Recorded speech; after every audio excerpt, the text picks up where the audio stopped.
Selamat pagi, salam sejahtera bagi kita semua. Hari ini kita akan mengadakan kegiatan desminasi modul 1.4 Budaya Positif oleh Ibu Maria CGP Angkatan 8 Kabupaten Barito Utara. Susunan acara kita pada hari ini: 1. Pembukaan, 2. Paparan dari Ibu Maria, 3. Penutup. Marilah kita, acara pertama, marilah kita membuka acara ini dengan membaca basmalah. Bismillahirrahmanirrahim. Kita lanjut untuk acara yang kedua, yaitu paparan dari Ibu Maria. Waktu dan tempat kita persilahkan. Baik, terima kasih kepada pembawa acara yang telah memandu kegiatan kita pada hari ini. Sebelumnya, Assalamualaikum warahmatullahi wabarakatuh. Selamat pagi dan salam sejahtera untuk kita semua.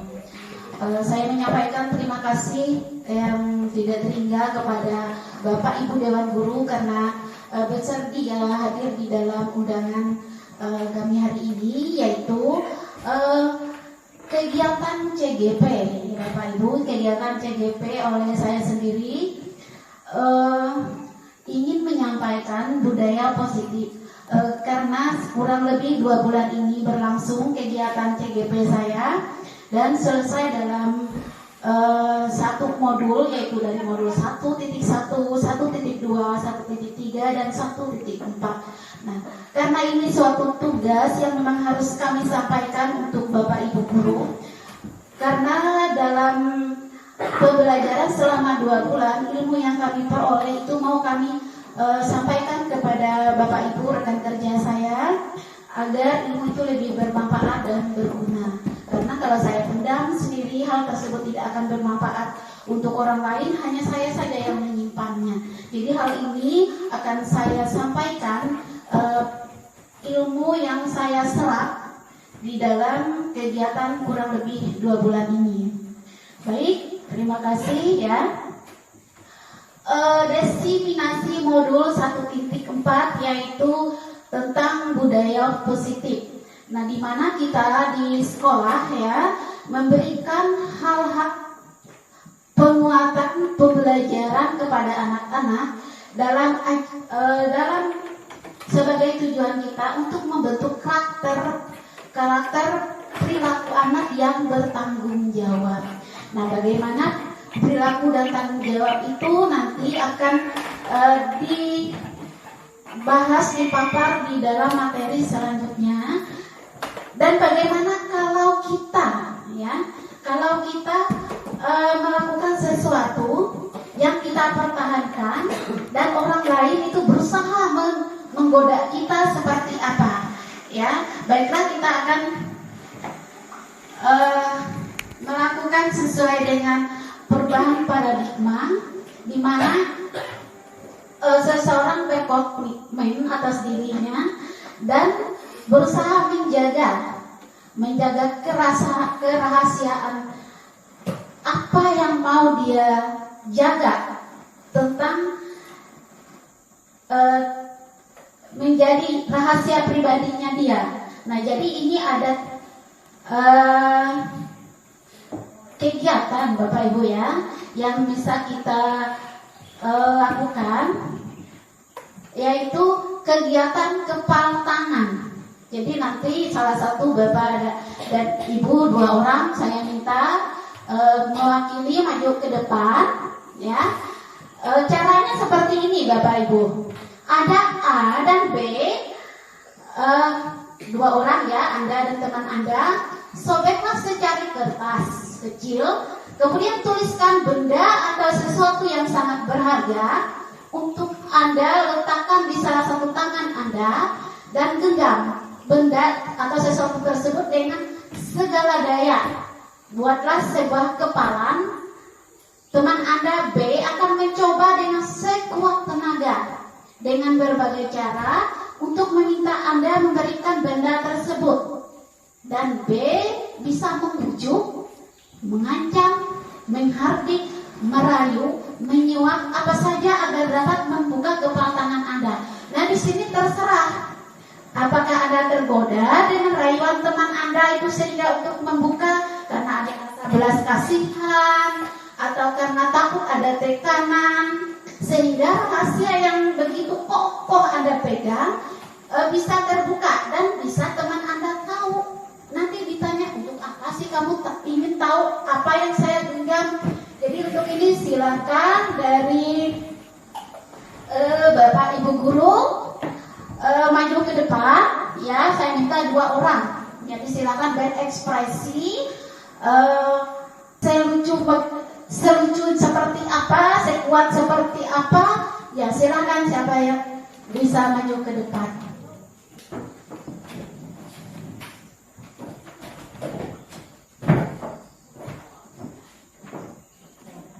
Ya silakan. Ini Ibu Leoni dengan Ibu Irma. Ayo silakan Ibu Irma.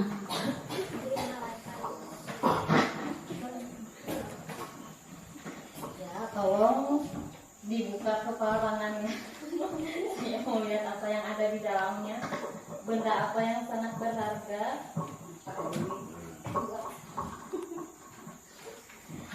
Maaf, ini keras.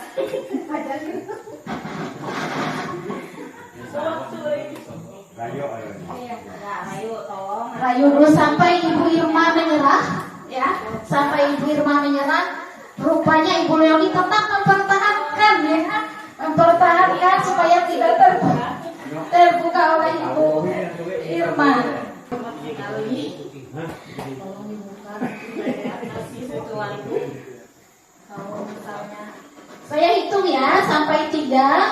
ayolah.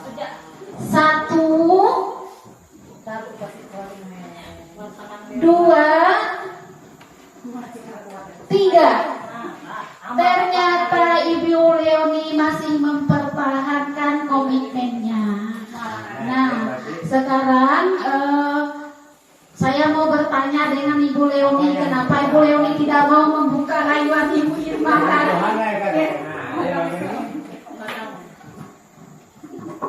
Apa yang dirahasiakan Ibu Leoni? Ternyata duit, katanya uang. Baik, beri tepuk tangan untuk. Terima kasih. Iya, seru sekali ya. Itu Bapak Ibu, kita tidak berhak, ya, kita tidak berhak memaksa. Sekalipun kita berhak memaksa kalau yang bersangkutan tidak mau membuka, apalah daya kita, ya. Iya, kita lihat di sini perubahan paradigma teori kontrol atau teori pilihan, ilusi kontrolnya seperti apa. Nah, di dalam penerapan pembelajaran kita, ya, ilusinya guru mengontrol murid. Nah, jadi seorang guru mengontrol murid, kemudian melihat kegiatan murid, kemudian ilusi bahwa kritik dan membuat orang merasa bersalah dapat menguatkan karakter.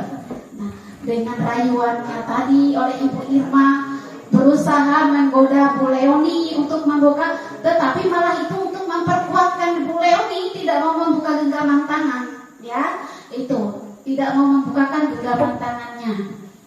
Kemudian ilusi bahwa semua penguatan positif efektif dan bermanfaat. Nah, jadi penguatan yang diberikan tersebut, ya, sangat bermanfaat. Seperti saat kita memberikan penguatan kepada anak-anak, ya, dalam kita memberikan materi pembelajaran, bagaimana agar anak-anak tersebut bisa lebih memahami apa yang ingin kita sampaikan. Kemudian yang keempat, ilusi bahwa orang dewasa memiliki hak untuk memaksa. Nah, di sini paradigma, ya, mengatakan karena dia orang tua, jadi orang tua itu berhak memaksa kepada anak.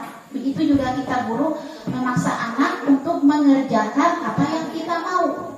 Nah, tetapi kadang-kadang anak berontak, tidak mau, ya, tidak mau dipaksa. Ya seperti tadi Bu Irma berusaha melakukan menghardik, membuka tangan Ibu Leoni yang dapatnya misalnya Doni kesakitan tangannya, ya, tetapi gagal juga usaha Ibu Irma. Nah, jadi ilusi bahwa orang dewasa memiliki hak untuk seolah-olah bisa untuk memaksa. Nah, jadi itu ilusi kontrol tentang teori ya yang ada. Kemudian kita lanjut perubahan paradigma stimulus respon teori kontrol atau teori pilihan. Siapa sesungguhnya yang memiliki kontrol? Nah, stimulus responnya kita mencoba mengubah orang agar berpandangan sama dengan kita. Saya tanya dulu, apa bisa tidak seperti itu? Tidak ya Bapak Ibu, kita tidak bisa memaksa orang untuk mengubah pandangan sama dengan kita, karena orang lain pun punya keinginan, punya karakter yang berbeda dari kita. Sedangkan teori kontrol, kita berusaha memahami pandangan orang lain tentang dunia. Jadi dengan adanya pandangan tersebut kita bisa memahami pandangan orang tentang dunia tidak sepandang dengan pemikiran kita, ya, itu. Kemudian yang kedua, masih semangat Bapak Ibu? Terima kasih ya.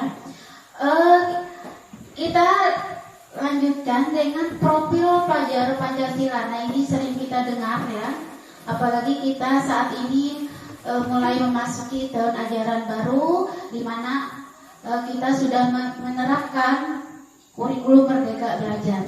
Nah, hal ini tidak bisa kita hindar dan harus kita jalankan, yang berkaitan dengan profil pelajar Pancasila, di mana dalam profil pelajar Pancasila ada beriman, bertakwa kepada Tuhan Yang Maha Esa, dan berwatak, berakhlak mulia, berpikir,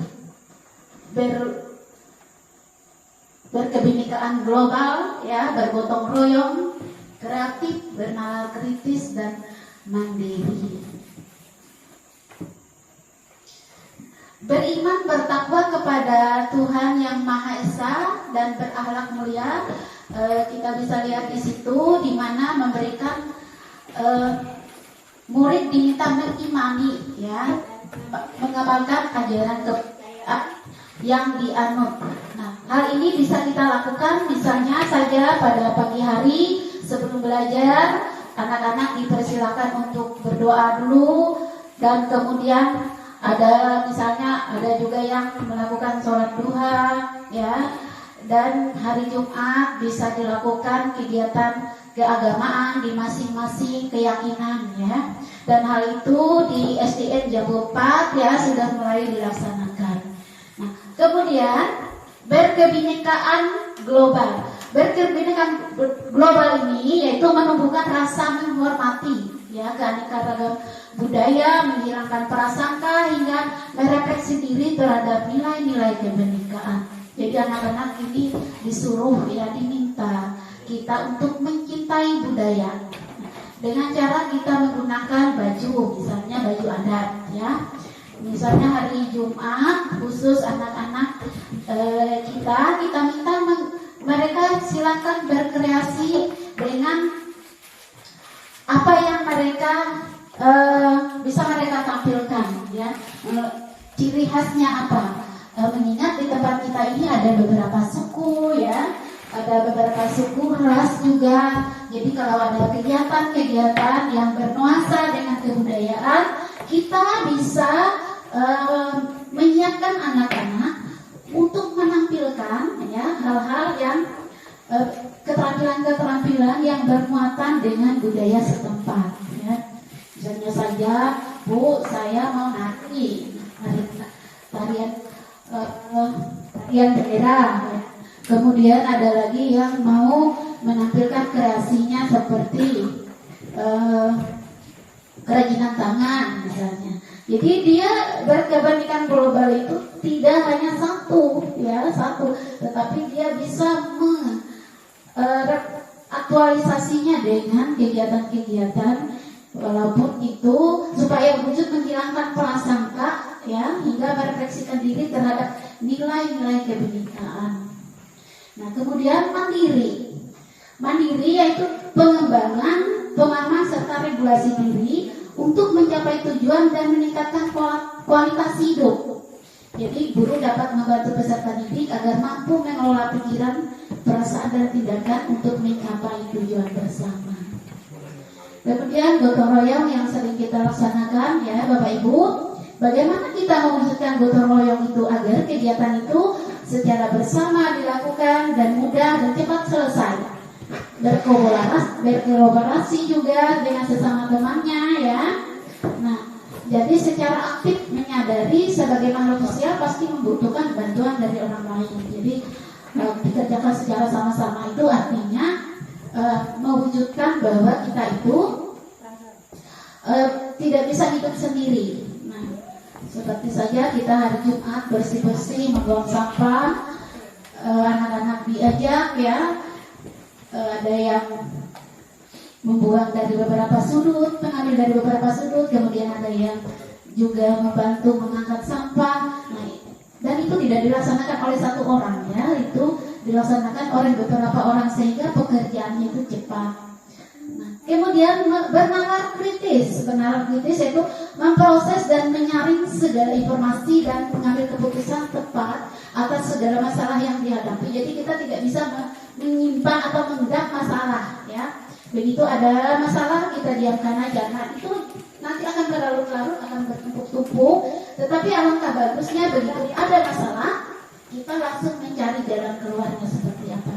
Itulah bernalar kritis. Itulah yang kita tanamkan di kurikulum Merdeka Belajar kepada anak-anak. Jadi ketika anak-anak itu ada kesulitan, bagaimana seorang guru meminit ya bahwa kesulitan anak itu tidak berdampak bagi anak itu sendiri sehingga dia bisa melakukan kegiatannya.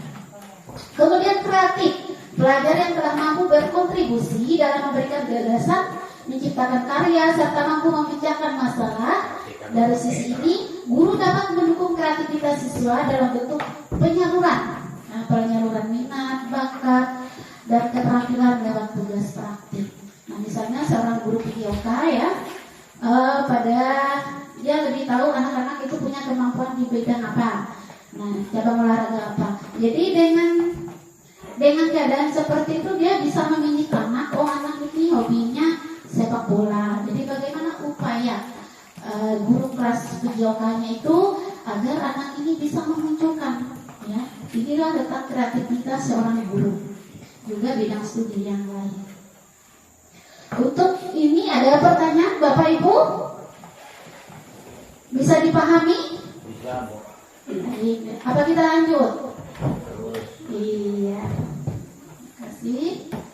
Nah, menurut pemikiran KHD, ya, tujuan pendidikan yaitu menuntun segala kekuatan kodrat yang ada pada anak-anak itu agar mereka sebagai manusia dan anggota masyarakat dapat mencapai keselamatan dan kebahagiaan yang setinggi-tingginya. Ini ada di modul 1.1 ya Bapak Ibu yang sudah kami pelajari, yaitu pemikiran KHD.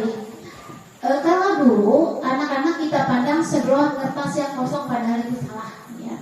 Anak-anak itu sejak lahir mereka sudah punya garis ya, punya cita-cita, punya karakter. Hanya tugas kita menebalkan garis yang samar itu tadi. Nah, menuntun di sini kita mengantar anak itu, mendidik anak itu, mengembangkan bakat yang sudah ada dalam diri anak itu. Kita mengarahkan, itu maksudnya menuntun.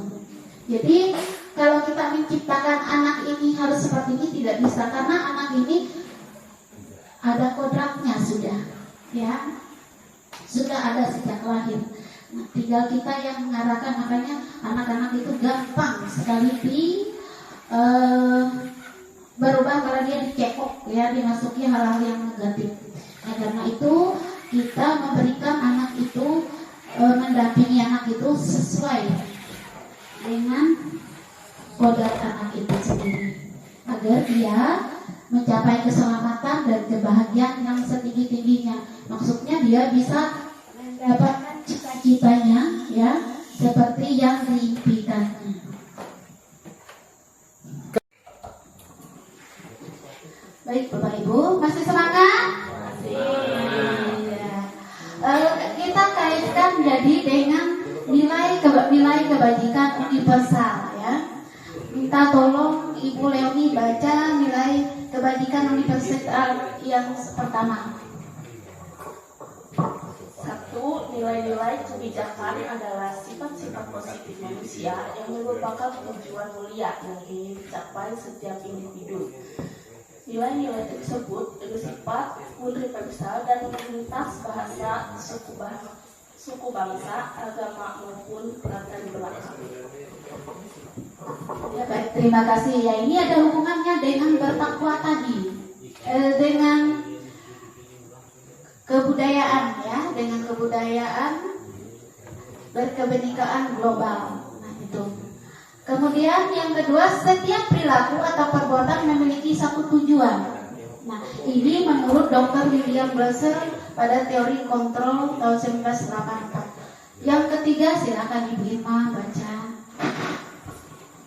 Yang ketiga, dengan mengaitkan nilai-nilai kebajikan yang diyakini seseorang, maka motivasi intrinsiknya akan terbangun, sehingga menggerakkan motivasi dari dalam untuk dapat mencapai tujuan mulia yang diinginkan oleh Diane Gosel tahun 1998. Ya, baik, terima kasih. Untuk yang terakhir, siapa Pak Saiful? Kelihatan ya Pak Saiful? Yang keempat, nilai-nilai kebijakan yang ingin dicapai oleh setiap anak Indonesia kita kenal dengan profil pelajar Pancasila, bermain, bertakwa kepada Tuhan Yang Maha Esa, dan berakhlak mulia, mandiri, bernalar, kritis, berbineka tunggal ika, global, bergotong royong, dan kreatif. Iya, baik, terima kasih ya. Itu menurut beberapa pandangan pada ahli ya. Apakah makna disiplin itu? Jadi disiplin itu diambil dari bahasa Latin ya, disiplina yang artinya belajar. Makna asal dari kata berkonotasi dengan disiplin, diri dari murid Socrates dan Plato. Ya, disiplin itu membuat orang menggali potensinya menuju sebuah tujuan, apa yang dia hargai. Namun dalam budaya kita, makna kata disiplin telah berubah menjadi sesuatu yang dilakukan seseorang pada orang lain untuk mendapatkan kepatuhan. Nah, jadi kita berusaha bagaimana kita menciptakan aturan. Nanti kita kembali ke keyakinan kelas, Bapak Ibu ya. Nanti ada selanjutnya kegiatan kita, kegiatan yang sudah saya lakukan kemarin ya, di mana saya membuat keyakinan kelas bersama anak-anak ya, agar hal itu menjadi kepatuhan yang sudah disepakati bersama.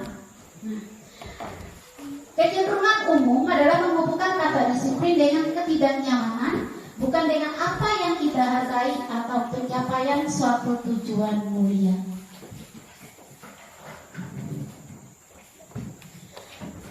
Baiklah, untuk ini ada pertanyaan pada sesi pertama ini yang menyangkut dengan profil pelajar Pancasila ya. Mana profil pelajar Pancasila itu memuat ada beberapa tahapan. Baik, kita lanjut. Teori motivasi hukuman penghargaan.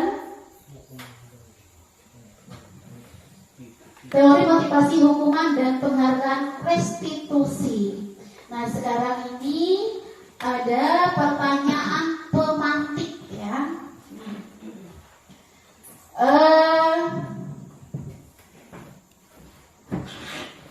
Ini menurut pendapat Bapak Ibu silakan ya, mau seperti apa. Jadi saya tidak bisa memaksa pendapat Bapak Ibu.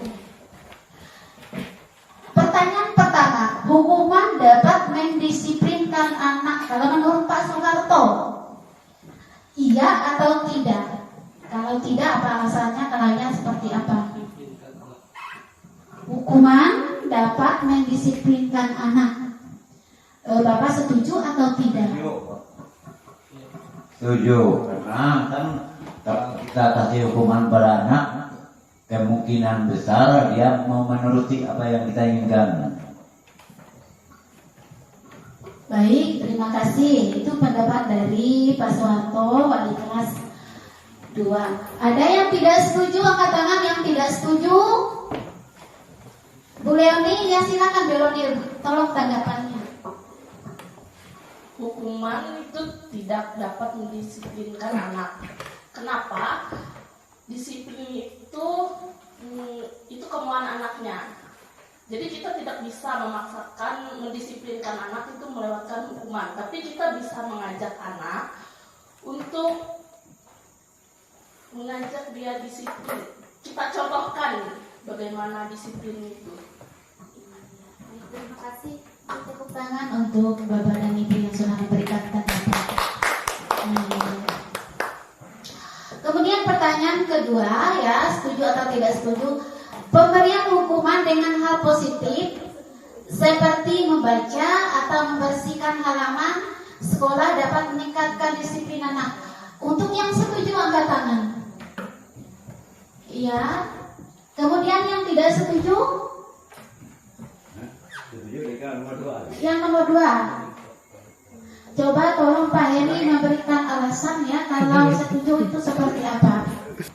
Ya, untuk pemberian hukuman dengan hal positif seperti membaca atau memberikan halaman sekolah dapat meningkatkan disiplin anak, itu bisa membuat efek jerak bagi anak. Iya, bagus. Ya, terima kasih atas tanggapan Pak Heri. Sekarang pertanyaan pemantik yang ketiga. Memberi penghargaan dapat meningkatkan motivasi belajar anak. Setuju atau tidak setuju? Setuju. Pak Wahyuni setuju atau tidak Pak Wahyuni? Tolong Pak Wahyuni beri tanggapan kalau setuju seperti apa? Iya, kalau menurut saya itu setuju aja memberikan penghargaan, karena dengan penghargaan itu anak didik itu mestinya mendapat motivasi yang baru lagi begitu. Iya, bagus. Terima kasih Pak Wahyuni. Baik, selanjutnya kita lihat ya, dihukum oleh penghargaan. Bahwa penghargaan berlaku sama dengan hukuman. Dalam arti meminta atau membujuk seseorang melakukan sesuatu untuk memenuhi suatu tujuan tertentu dari orang yang meminta atau membujuk. Dorongan eksternal dan akan ada faktor ketergantungan. Beberapa dampak dari pemberian penghargaan oleh Alpicon tahun 1993. Menghukum tadi Bapak Ibu ya, menghukum karena nanti kita sebagai guru itu ada 5 kontrol yang kita miliki ya. Yang pertama kita sebagai penghukum. Yang kedua, kita berusaha bagaimana kita menjadi guru yang menciptakan anak itu melakukan kesalahan. Ya. Yang ketiga, kita sebagai teman, ya. Nanti kita lanjutkan. Nah, pengaruh jangka pendek dan jangka panjang. Ya, dengan kita memberikan penghargaan, apa itu berpengaruh tidak secara jangka panjang atau jangka pendeknya? Relatif tidak ya, karena karena suatu penghargaan itu tidak berpengaruh kan? Iya, karena penghargaan itu misalnya anak-anak itu berprestasi dari segi akademiknya, kita kasih dia hadiah Pak, karena dia kan punya kemampuan, tetapi begitu kita tidak memberi, apa dia nanti berprestasi tidak? Nah itu yang jadi pertanyaan. Lalu bagaimana anak-anak yang tadi juga berjuang supaya dapat nilai bagus, tetapi dia tidak mampu. Apa itu kita tidak menghargai? Nah, itu jadi pertimbangan kita. Kenapa penghargaan itu menurut Alpikon sama dengan hukuman? Artinya dia terikat sudah. Nah, orang tuanya misalnya, kalau kamu tidak dapat ranking, nanti Bapak tidak akan ngasih kamu sepeda atau hadiah. Lalu dia berusaha memaksimalkan diri supaya dia dapat ranking. Bahkan bisa menghalalkan segala cara. Nah, sekarang kan banyak hal-hal yang artinya anak itu sudah terkoneksi dari orang tuanya tadi. Kamu harus juara supaya kamu dapat. Tetapi pada intinya anak itu memaksakan diri. Itu kata sejenis ikatan, hukuman bagi anak itu. Tetapi kalau anak itu berprestasi karena kemampuan dia sendiri, bukan kita mengabaikan, kita tidak mau memberi sesuatu, tidak. Tetapi dengan kita mengatakan, anakku hebat, dengan kata-kata pun itu sudah penghargaan untuk anak. Ada kebaikan, keburukan yang baik. Iya, ada sisi baiknya, tetapi kita harus memperhatikan juga yang sudah berusaha tetapi tidak mencapai. Apakah itu kita tidak menghargai? Nah, itulah jadi PR kita sekarang ini, karena kita banyak salah, Bapak Ibu. Ya, kita banyak salah. Jadi saya terus terang selama mengikuti kegiatan CGP ini banyak membuka pemikiran saya bahwa teori-teori kita dulu itu banyak yang keliru. Kita terlalu memaksa diri seperti menghukum tadi, artinya kita tidak memberikan keleluasan kepada anak. Kita tidak bertanya dulu, kenapa kamu tadi terlambat datang? Ya, pasti anak itu ada masalah di rumah, lalu kita hukum dia berdiri di lapangan. Nah, kalau dulu, ya, kalau sekarang beda. Satu ujung rotan jadi emas zaman dulu, sekarang ujung rotan jadi penjara bagi kita, ya. Baiklah, penghargaan menghukum, penghargaan mengurangi ketepatan. Kemudian penghargaan tidak efektif, penghargaan merusak hubungan. Bisa bantu saya ya menjelaskan bagaimana contoh penghargaan yang bisa merusak hubungan? Bisa Ibu Irma?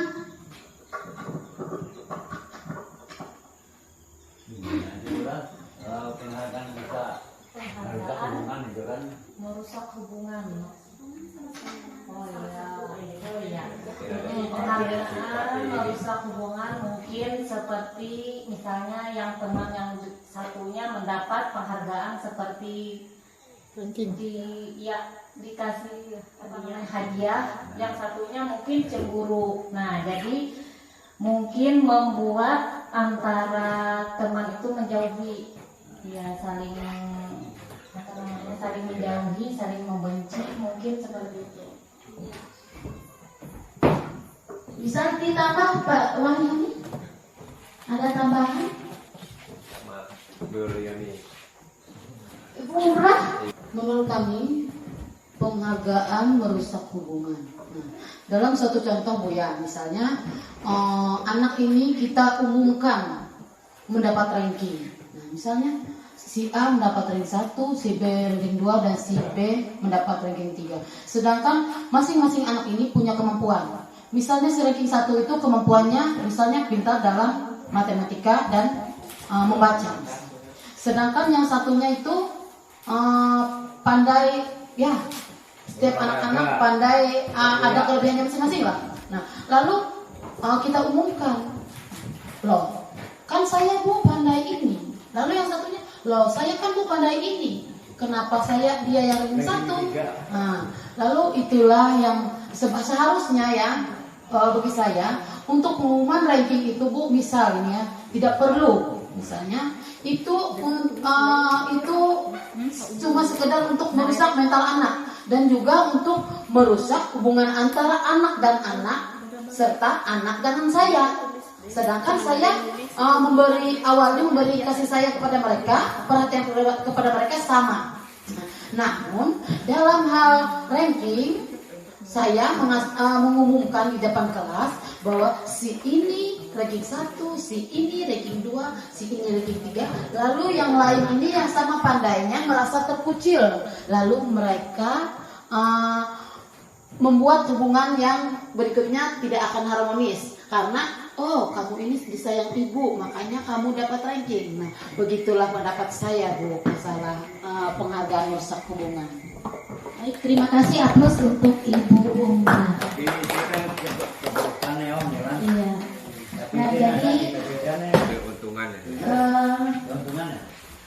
banyak hal yang kita perlu garis bawahi ya dalam memberikan penghargaan kepada anak. Penghargaan menurunkan kualitas.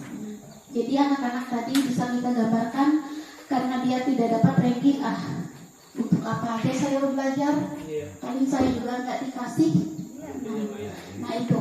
Jadi dari sekarang kita bisa membaca keadaan bahwa selama ini kita keliru, Bapak Ibu ya. Kemudian penghargaan mematikan kreativitas. Nah, si A ini sudah berupaya sekuat tenaga, ternyata dia gagal. Nah, kemudian si B yang hanya santai, kemudian beda lah dengan yang sudah berusaha. Kok timbul dia dapat, ya? Nah, ada apanya? Nah, ini pun kita gali, ya, kita gali juga kita kaji. Kemudian penghargaan mengurangi motivasi intrinsik, maksudnya motivasi dari dalam dirinya, dari dalam ya, dari dalam dirinya. Jadi dia tidak mau lagi. Nah, akhirnya apa? Kenapa ya si Andi tadi kok menurun nilai rapat? Padahal kemarin nilainya bagus. Nah, sekarang ini banyak informasi yang saya dengar di luar sana Bapak Ibu ya, karena mengaitkan dengan penghargaan itu. Kadang-kadang orang tuanya dari rumah, awas kamu tidak ranking. Kalau kamu tidak ranking, ibu tidak akan ngasih kamu hadiah. Jadi anak ini berupaya bikin sangkulap, kata orang yang bikin catatan kecil itu saat ulangan pun diharapkan. Apalagi sekarang ini bisa menggunakan HP. Ya, kasus-kasus seperti ini banyak sekali saya dengar ya. Ya, itu pun tidak dikontrol. Tapi baiklah, mungkin mudah-mudahan teman CGP yang lain bisa membuka hal ini untuk pandangan guru-guru ke depannya. Untuk ini ada pertanyaan Bapak Ibu? Cukup ya? Iya, kita lanjut. Tidak ada pertanyaan, cuma kalau menurut saya itu penghargaan itu sama dengan apa kebaikan dan keburukannya itu kurang lebih ada apa? Tentang dengan penghargaan, kalau kurang lah, kasih ranking kan, karena dikasih ranking 1, karena jaga ranking 2 nanti bisa mau jadi ranking 1 motivasi ya. Mana pemain mana padahal Tuhan nggak pernah yo, aku harus bagi 2, tidak boleh 2 maksa. Kemarin Pak, saya ketika ditanya kami bersama instruktur dari Palangkaraya yang mengatakan setuju itu hanya 6 orang termasuk saya setuju instruktur. Jadi saya yang bicara di ruang kolaborasi. Ibu kenapa mengatakan setuju? Saya mengatakan setuju Pak karena kita memberikan suatu penghargaan atau hadiah itu wujud motivasi kita kepada anak. Tetapi kita tidak melupakan yang sudah berusaha tadi. Kita tetap beri penghargaan. Dan hal ini pernah saya lakukan di sekolah sebelumnya Bapak Ibu. Untuk hadiah, kalau kegiatan ekskul, ekstrakurikuler atau kelas meeting, biasanya kami rata.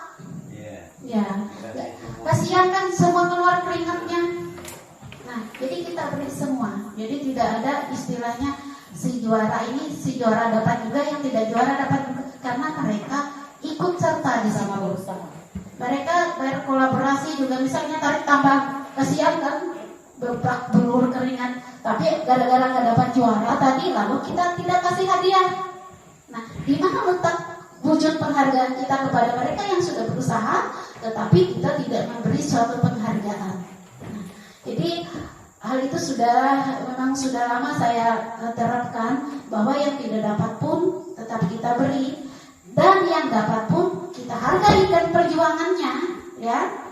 Karena apa? Kalau kita tidak memberi sesuatu terhadap perjuangannya, apa tidak memunculkan rasa kecewa? Ya, jelas muncul perasaan kecewa. Itu yang seperti teori motivasi perilaku manusia. Nah, tadi ada motivasi eksternal untuk menghindari ketidaknyamanan atau hukuman apa yang akan terjadi apabila saya tidak melakukannya. Nah, ini eksternal itu sifatnya dari luar, ya.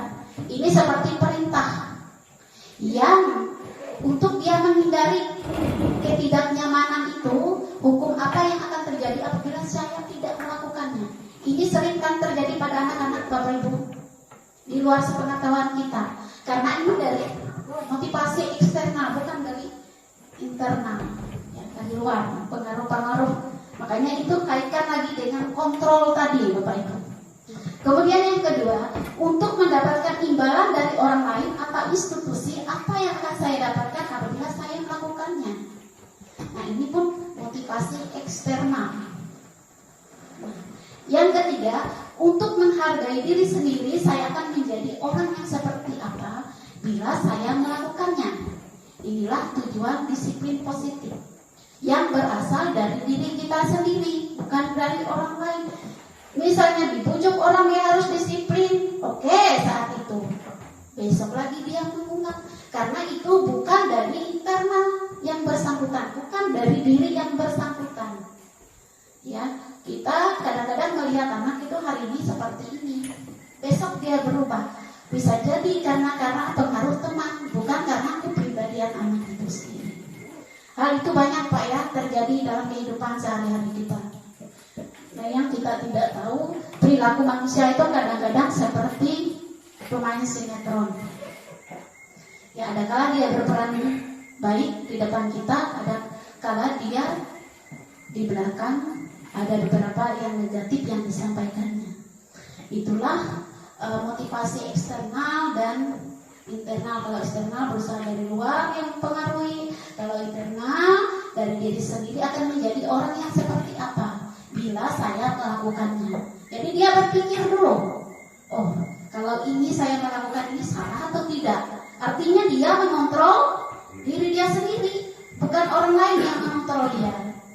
Nah, inilah motivasi, teori motivasi perilaku manusia. Nah, setiap orang menjadi guru sebagai setiap rumah menjadi sekolah. Ini menurut Ki Hajar Dewantara, ya.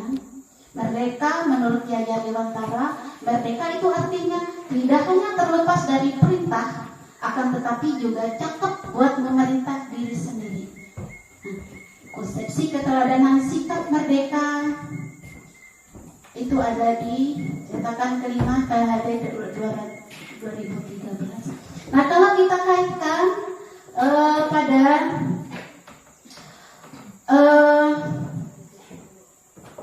tentang teori motivasi tadi, ya, di mana merdeka itu artinya tidak terlepas dari perintah, artinya eksternal, ya, eksternal. Kalau kita bersifat memerintah, artinya tidak memerdekakan anak itu. Arti dia tidak punya kebebasan. Ya, itulah menurut pandangan KHD.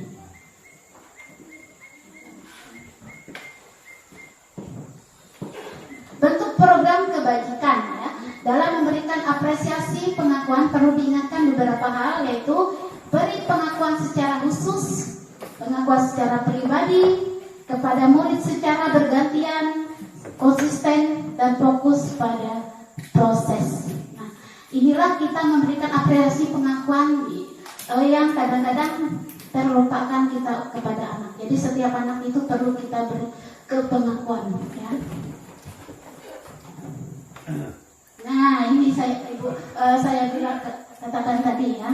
Sebenarnya ini ada semacam kuis ya yang Bapak isi, tapi okelah kita rendam aja ya bersama-sama.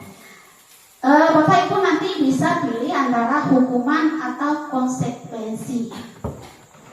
Mencatat 100 kali di dalam buku kalimat, saya tidak akan terlambat lagi. Karena terlambat ke sekolah itu hukuman atau konsekuensi, Bapak Ibu? Hukuman. Yang hukuman angkat tangan. Iya. Konsekuensi? Oh ya, ada juga. Baik. Nanti kita lihat ya. Lari mengelilingi lapangan basket 2 kali karena terlambat hadir di sekolah. Hukuman atau konsekuensi? Iya. Kenapa dia hukuman? Ada yang bisa bantu? Ibu?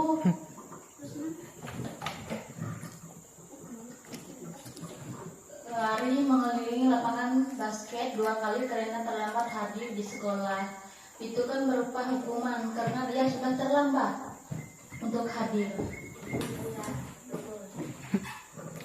Iya betul ya, karena dia terlambat, jadi dia harus menerima hukuman. Kemudian murid diminta untuk push up 15 kali karena tidak menggunakan masker ke sekolah. Menurut Pak Doni, guru olahraga.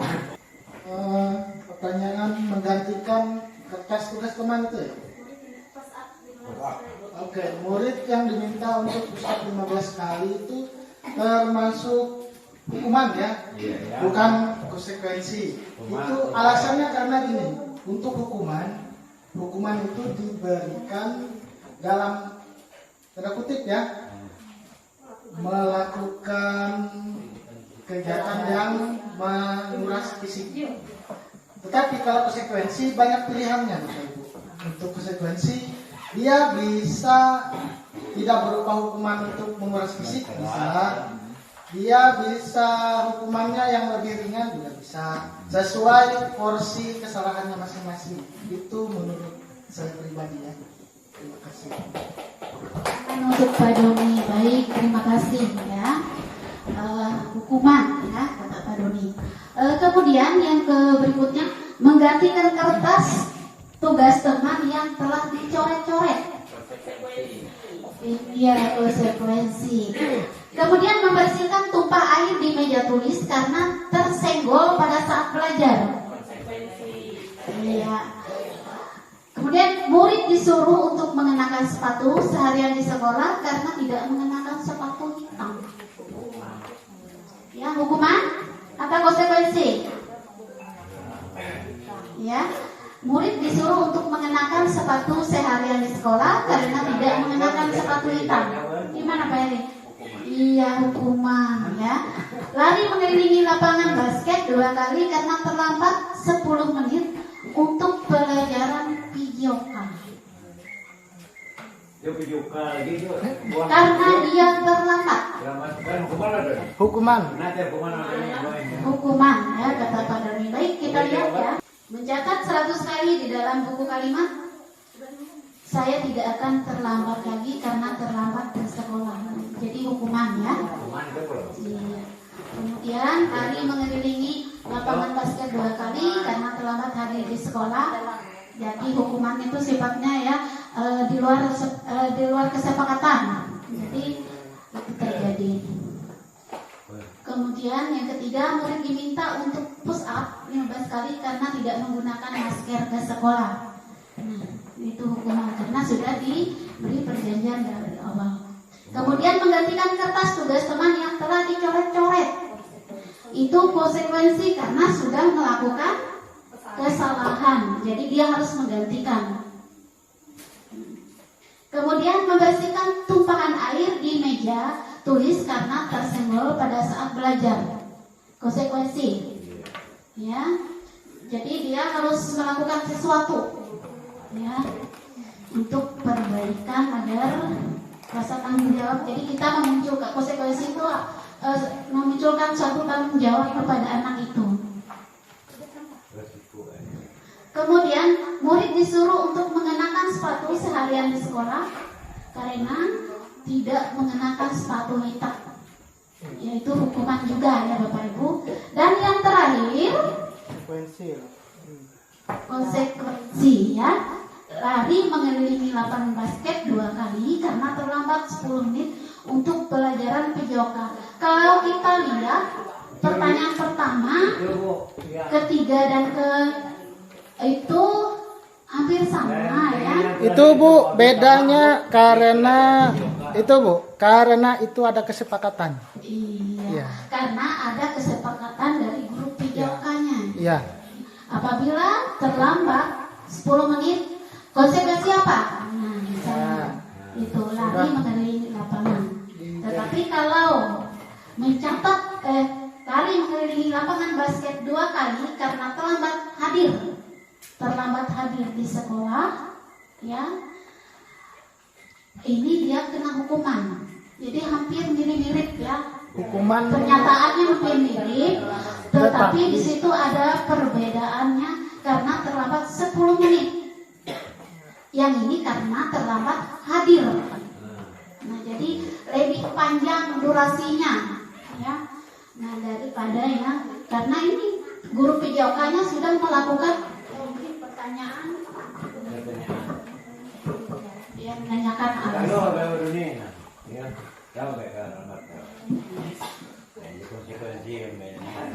Nah, kita lihat Bapak Ibu. Perbedaan hukum dan konsekuensi. Iya, Bu. Itu. Hampir sama, Bu. Sesuatu yang menyakitkan harus terjadi, membuat anak sakit ya, untuk jangka waktu lama. Itu hukuman ya. Seperti A dari bola. Iya. Karena dia larinya ke fisik Bapak Ibu. Kemudian konsekuensinya sesuatu harus terjadi. Mama ngapek hukuman. Sedangkan hukuman anak membenci kedisiplinan. Iya kan? Tadi ada contohnya dia terlambat datang, sedangkan harus standby, waktunya harus tepat. Jadi hukuman, kenapa dia dihukum? Karena dia membenci kedisiplinan itu tadi. Sedangkan konsekuensi membuat anak merasa tidak nyaman dalam jangka waktu pendek. Jadi anak itu merasa tidak nyaman ya. Kemudian paksaan, hukuman itu sifatnya paksaan. Dan konsekuensinya anak menghargai disiplin. Mendorong anak menyakiti diri sendiri. Sedangkan konsekuensinya stimulus tanggapan. Kemudian konsep diri yang buruk mendorong anak agar mudah menyelesaikan diri. Itu konsekuensi. Sedangkan anak belajar untuk menyembunyikan kesalahan, itu hukuman. Sedangkan konsekuensi konsep diri yang baik.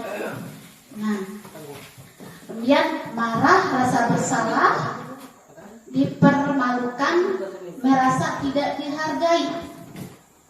Jadi kehilangan hak dibuat tidak nyaman. Nah itu Bapak Ibu ya, konsekuensi dengan hukuman itu memang berbeda. Nah, baiklah kita lanjutkan. Apa itu restitusi?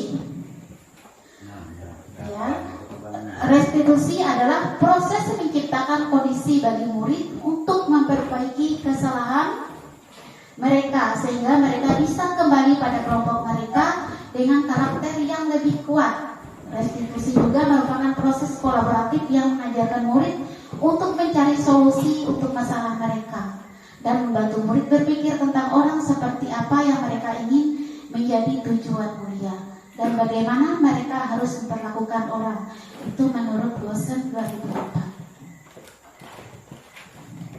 Nah, sekarang kita masuk di keyakinan kelas. Bapak Ibu, kemarin saya praktek dengan anak-anak melakukan keyakinan kelas. Nah, sekarang ada pertanyaan ya untuk kita ya. Mengapa tidak peraturan saja? Mengapa harus keyakinan kelas, Bapak Ibu? Kira-kira Pak Suharto silakan. Kalau menurut saya Bu, mengapa tidak ada peraturan? Kalau peraturan itu kan bisa misalnya bisa dilanggar. Nah, kalau keyakinan itu mungkin nggak bisa dilanggar, seperti agama saya kan Islam, keyakinan saya Islam, nah, itu nggak bisa dilanggar itu, Pak. Baik, itu menurut Pak Soeharto ya. Pertanyaan yang kedua,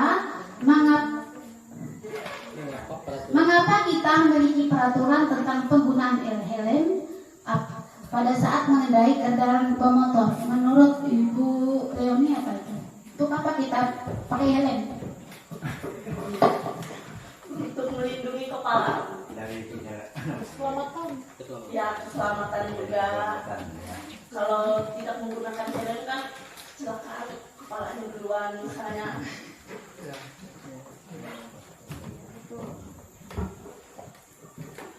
Iya, untuk keselamatan juga ya, untuk kesehatan juga.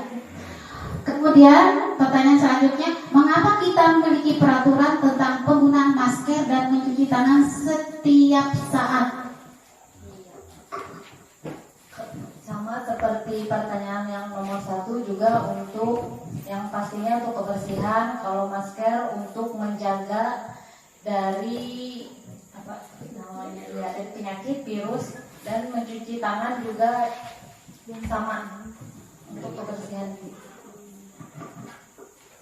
Baiklah, itu ada beberapa pendapat dari Bapak Ibu guru, di mana keyakinan itu muncul karena perasaan untuk menghindari ya, untuk menghindari supaya saya selamat. Nah, itu.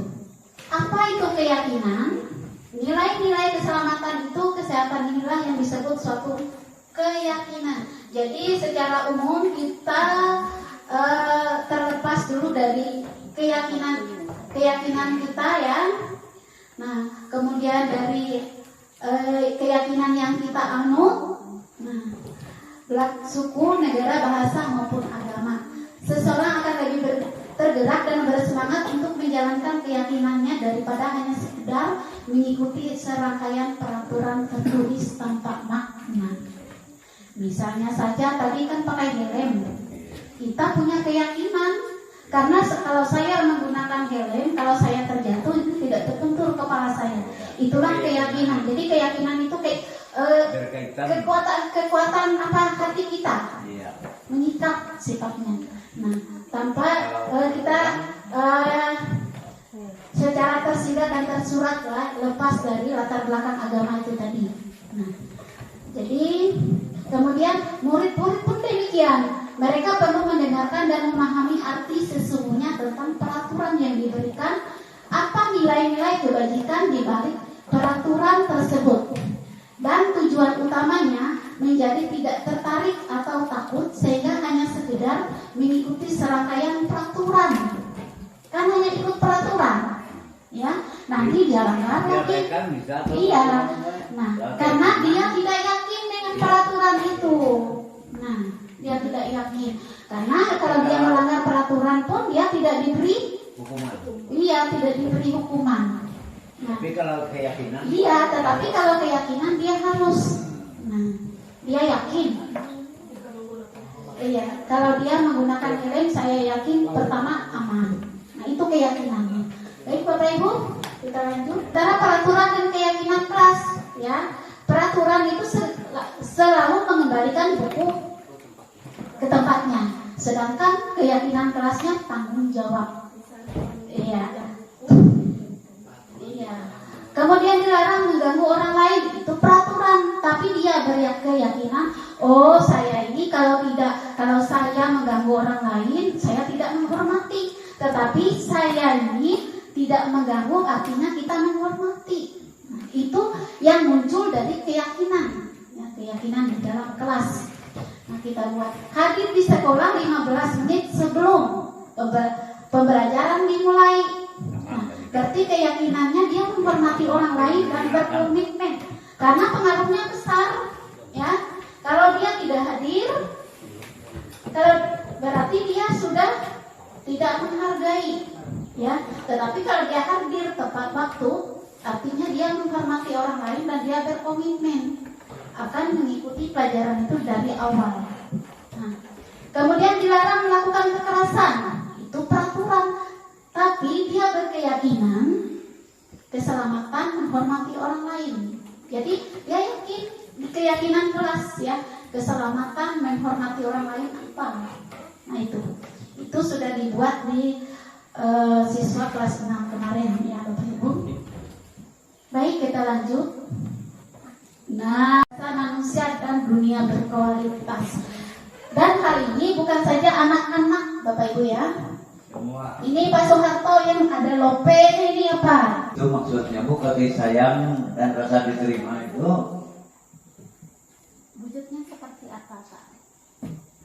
kalau kasih sayang dan rasa diterima. Kalau kita kasih sayang terhadap murid misalnya kan dia rasanya menerima, diterima. Iya, pada intinya yang namanya kasih sayang dan rasa diterima ini perasaan ada ketenangan batin Bapak Ibu ya. Terutama bagi anak didik kita. Kalau begitu masuk wajah kita sudah agak semeraut ya, karena dari rumah tadi ada sesuatu omelan dari rumah lalu dibawa ke sekolah. Lalu begitu melihat anak, pandangan berbeda. Jadi, anak ini berprasangka, bapak ini marah dengan saya, bapak ini tidak sayang dengan saya. Jadi muncul. Artinya bukan hanya terjadi pada anak-anak, itu pun bisa berlaku bagi orang dewasa, Bapak Ibu ya. Jadi kasih sayang itu adalah kebutuhan dasar kita ya, untuk bertahan hidup ya. Kemudian penguasaan. Nah, penguasaan ini dalam artian apakah kita ini cinta kasih sayang tadi ya, kebutuhan untuk diterima, kemudian kebutuhan untuk bertahan hidup atau survival, kebebasan itu kebutuhan akan pilihan, dan kesenangan kebutuhan akan rasa senang, dan penguasaan kebutuhan pengakuan atas kemampuan. Nah, jadi kadang-kadang ya penguasaan ini kadang-kadang tidak, ini pengakuan Bapak Ibu, pengakuan dari orang lain bahwa kita ini orang yang anggaplah berprestasi, mampu, tetapi tidak diakui.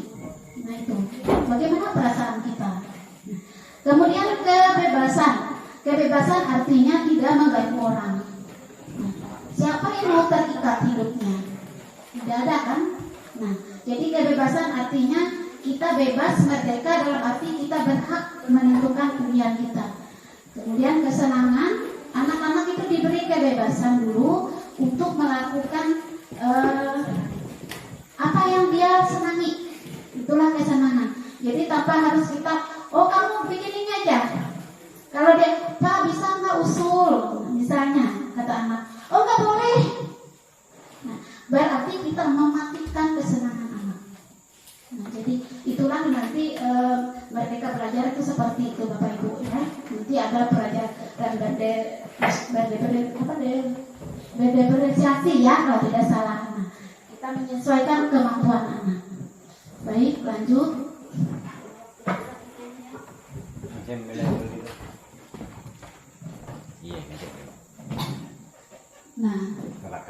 Nah ini ya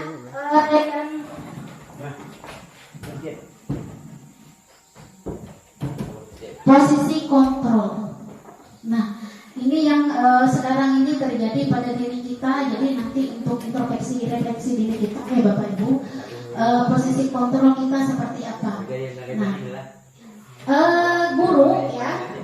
guru itu jadi penghukum tadi, bisa jadi penghukum. Kemudian pembuat orang merasa bersalah, ya. Ketiga jadi teman, keempat jadi pemantau, dan kelima jadi mengajar. Sekarang kita pilih aja, kita refleksi diri aja, kita mau jadi apa. Nah, jadi penghukum itu guru berbuat menghardik, menunjuk-nunjuk. Kemudian ibu berkata, kalau kamu tidak melakukannya, awas ya, rasakan. Nah, itu posisi kita.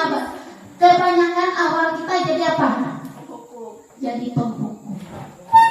Ya.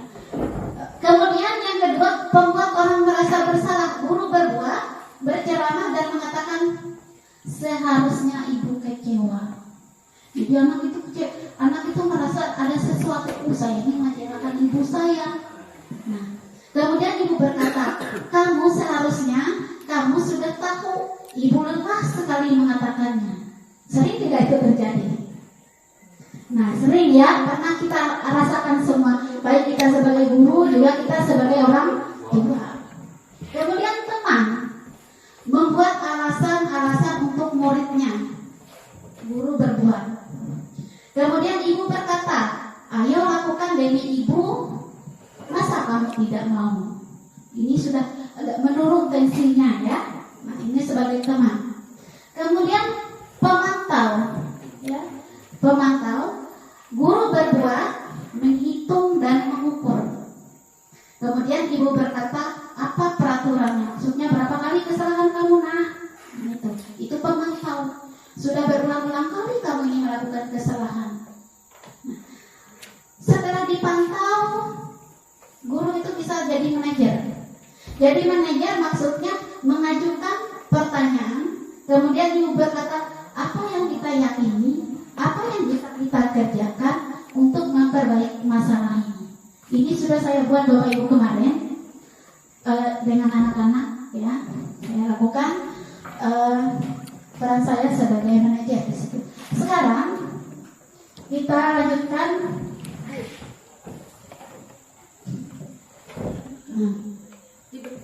Hasilnya apa kalau hukuman itu? Memberontak, menyalahkan orang lain, berbohong. Kemudian membuat orang merasa bersalah, menyembunyikan, menyangkal, dan berbohong. Kata teman, ketergantungan, dan pemantau menyesuaikan diri bila diawasi, sedangkan manajer menguatkan pribadi. Nah, kemudian murid berkata, biarkan saja nanti, bukan marah-marah lagi. Nah, karena itu hukuman Pak Soeharto ya. Kemudian membuat orang merasa bersalah, maafkan saya. Nah, murid berkata, terus teman, saya pikir Bapak Ibu teman saya ternyata begitu. Kata pemantau, berapa banyak bintang yang saya harus peroleh. Terus kalau manajer, bagaimana cara saya bisa memperbaiki kendala. Nah Bapak Ibu ya, sedikit saya beri contoh. Sebenarnya ini harus ada videonya, saya paparkan. Mungkin dari video itu Bapak Ibu bisa mengambil karakter kontrol yang mana yang harus tepat saat ini kita laksanakan. Bagaimana cara saya bisa memperbaiki kesalahan keadaan. Oh ya, berarti yang idealnya bagi kita guru itu apa? Iya. Apa? Iya, manajer. Jadi manajer itu kita berusaha tidak menyalahkan anak. Nah, kalau kita kaitkan dengan yang sudah kita jelaskan tadi, ya misalnya kontrol ya. Kadang-kadang kita anak terlambat, lalu kita beri hukuman. Tetapi kita tidak tanya, kenapa nak tadi kamu terlambat? Aduh Bu, saya bangunnya kesiangan dan saya lupa menyetel alarm. Nah, apa yang kamu lakukan sampai kamu terlambat? Oh, saya nonton TV Bu, saya main game, sehingga saya baru tidur pukul 10. Kalau demikian, hal apa yang perlu kamu perbaiki? Artinya kita berusaha mencari permasalahan anak itu dengan mengulik pertanyaan yang tidak menimbulkan anak itu takut berbicara. Ya. Jadi, saya Bu karena nonton terlalu tinggi malam, jadi saya terlambat bangun. Konsekuensi, bagaimana cara jalan keluarnya? Nah, saya akan menyetel alarm Bu. Ada lagi? Saya akan meminta bantuan ibu dan kakak saya untuk membantukan saya. Nah, ada lagi? Tidak Bu. Itulah dialog-dialog yang bisa kita sampaikan kepada anak tanpa kita memberikan ini Pak, hukum. Ya. Jadi teman pun kita bisa. Jadi teman pun kita bisa. Ya. Tanpa kita memberikan sesuatu diskriminasi dengan anak. Makanya tadi tidak selamanya buruk ya, tidak nggak selamanya buruk, tetapi dia mempunyai tujuan tertentu. Itu tadi pandangan tadi menurut beberapa teori. Baik. Jelas-jelas dia nanti tinggal tuh maksa terus itu dia ya. Yang terakhir Bapak Ibu ya, segitiga restitusi. Nah, segitiga restitusi ini ada validasi tindakan yang salah, kemudian menstabilkan identitas dan menanyakan keyakinan. Ini kemarin mau tadi saya putar videonya, tapi kendala kita sinyal memang nggak bisa dimasukkan, nanti saya bisa share ke grup kita ya. Nah, kamu tentu punya alasan mengapa melakukan itu. Validasi tindakan yang salah, artinya kita sebagai manajer, ini sebagai manajer Bapak Ibu ya, segitiga restitusi. Kamu tentu punya alasan mengapa melakukan itu. Nah, adakah cara yang lebih efektif untuk mendapatkan apa yang kamu butuhkan? Artinya kita memvalidasinya, yang salah itu apanya. Nah, kemudian kita menstabilkan identitas. Jadi setiap orang pasti pernah melakukan kesalahan. Ibu pun pernah. Nah, kamu bukannya satu-satunya yang pernah melakukan ini. Jadi anak itu dengan senangnya dia bercerita. Karena saya kesal tadi Bu, katanya seperti itu. Nah, sehingga saya melukai teman. Nah, kemudian kita sepakati lagi dengan keyakinan kelas yang sudah dibuat tadi. Keyakinan kelas apa yang telah kita sepakati? Misalnya menghargai teman Bu, menghormati orang lain. Nah, dengan keyakinan kelas yang sudah kita buat tadi, artinya kamu harus bisa melakukan dan tidak dengan emosi. Kemudian kamu ingin menjadi orang seperti apa? Jadi ini pertanyaan-pertanyaan yang bisa kita sampaikan kepada anak, ya, sehingga menimbulkan perubahan yang jangka panjang tadi, bukan jangka pendek, ya. Karena peraturan itu sifatnya jangka pendek tadi Bapak Ibu ya, kalau tidak salah ya, jangka pendek. Tetapi kalau keyakinan itu ya jangka panjang, bahkan itu bisa jadi identitas diri anak. Tanya Bu. Ya silakan. Apakah keyakinan itu bisa diterapkan di kelas itu Bu? Sudah dari sekarang. Oh betul sekali Bapak Ibu ya. Karena kenapa saya menghadirkan ini? Karena saya kemarin anak-anak antusias sekali, ya semangatnya. Jadi caranya seperti ini Bapak Ibu. Kalian sebarkan aja kertas, tetapi kita umpan balik dulu keyakinannya apa saja. Ya, keyakinannya apa? Silakan. Misalnya yang pertama, hadir tepat waktu. Jadi itu nanti ditempel di depan. Jadi anak-anak punya memori. Oh, kami sudah sepakat hadir tepat waktu. Jadi itu nanti dibuat Bapak Ibu di samping atau di depan papan tulis atau di samping, sehingga anak-anak itu bisa membaca. Waduh, saya ini melanggar peraturan kelas saya ini. Maka saya sama-sama sudah meyakinkannya. Jadi itu Bapak Ibu ya. Baiklah Bapak Ibu, ada lagi yang mau bertanya? Nanti ya kalau kita diskusikan kembali lagi masalah keyakinan kelas ini, kita seperti apa, kalau ada hal-hal yang ingin diketahui lebih dalam ya, penting Bapak Ibu sudah bisa mengerti. Nah, jadi ada menstabilkan identitas ya.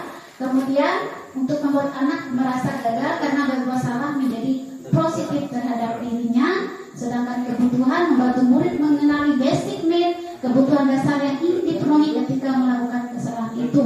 Pada dasarnya setiap tindakan manusia tujuannya adalah memenuhi basic need, apakah itu poor, freedom, love, and belonging, fun, and so people.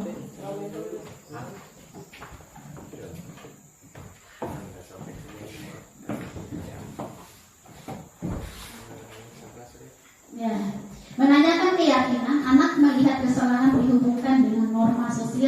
dan nilai-nilai yang mendasari manusia berinteraksi dengan orang lain. Lalu guru berkata, apa nilai yang kita percaya di kelas? Ya, nah itu. Hal itu sudah disepakati bersama anak-anak, ya Bapak Ibu. Keyakinan kelas ini salah satu peraturan juga membantu kita dalam mendisiplinkan anak-anak. Mungkin itu saja yang bisa saya sampaikan ya pada kegiatan kita hari ini. Nah, sekian dan terima kasih. Salam dan bahagia. Namun sebelum ini saya minta tanggapan satu orang guru. Bagaimana dengan kegiatan kita hari ini? Apakah bermanfaat untuk membuka cakrawala atau pemikiran kita? Silakan Bapak Ibu. Nanti akan pendapat. Ya siapa? Umrah. Kan?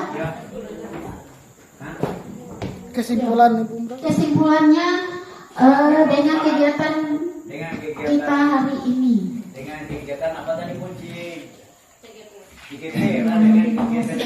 Ya, menurut satu titik tempat. Ini. Nah, silakan. Nih. Leoni. Atau Pak Soeharto saja. Leoni. Kada bisa lu menyusun kalimat. Langsung ya. Ya. Bumrah. Ya, langsung ditutup.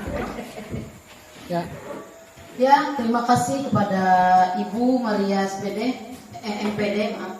Itulah tadi uraian-uraian tentang kegiatan diseminasi budaya positif, dan semoga apa yang beliau paparkan dan beliau sampaikan bermanfaat bagi kita semua. Dan tidak lupa juga kami ucapkan terima kasih kepada Ibu atas penyampaian ilmunya, dan semoga kita dapat menerapkan kepada anak didik dan teman sejawat kita. Terima kasih. Acara selanjutnya yaitu penutup. Marilah kita menutup acara ini dengan membaca hamdalah alhamdulillahirabbil alamin. Demikian, assalamualaikum warahmatullahi wabarakatuh. Terima kasih atas Dan keliling dong. Ada dong. sambutan dan tanggapan dari Bapak Ibu guru. Semoga bermanfaat.